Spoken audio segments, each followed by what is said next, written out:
Hi guys, பிஸ்பெல்லாபாத் செய்யறதுக்கான ingredients பார்த்துலாம். Capsicum, carrot, கத்திரிக்காய், பீன்ஸ், வெங்காயம், சின்ன வெங்காயம், தக்காளி, பச்சை மிளகாய் எடுத்திருக்கேன். அதை வந்து கட் பண்ணி வச்சுருக்கேன்.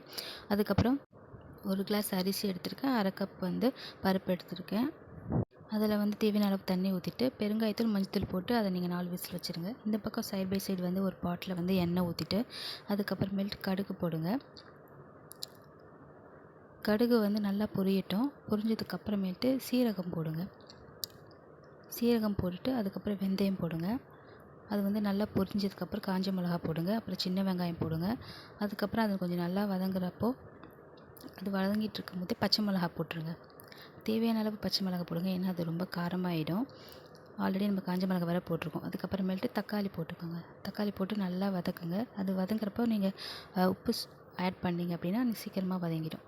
அது வந்து நல்லா வந்து ஸ்மாஷ் பண்ணிவிடுங்க. நல்லா அது வந்து மேஷ் ஆகி நல்லா வந்து கொதிச்சு டைம் வரும்போது மிளகா போட்டுருங்க. உங்கள் வீட்டு மிளகாத்தூளே போட்டுருங்க. அதுக்கப்புறமேட்டு அதை கிளறி விட்டுட்டு நீங்கள் வச்சுருக்க காய்கறியை அதில் ஆட் பண்ணுங்கள். கேப்சிகம், கத்திரிக்காய், பீன்ஸ், அதுக்கப்புறமேட்டு என்ன உங்கள்கிட்ட இருக்க காய்கறி எல்லாமே போட்டு வதக்கிட்டு தண்ணி ஆட் பண்ணிடுங்க. தேவையான அளவு தண்ணி ஆட் பண்ணி நல்லா கலந்து விட்டுக்கோங்க. அந்த மிளகாத்தூள் கட்டி கட்டியாக எல்லாமே நல்லா கலந்து விட்டு அரிசியில் ஆல்ரெடி நம்ம தண்ணி வச்சுருப்போம். அதனால் நீங்கள் இதுக்கு தேவையான குழம்புக்கு தேவையான தண்ணி ஊற்றிட்டு புளி கரைச்சி ஊற்றிடுங்க. ஏன்னா புளி வந்து கண்டிப்பாக ஆட் பண்ணணும். நம்ம அப்படின்னா தான் அது வந்து நமக்கு டேஸ்ட் கொடுக்கும்.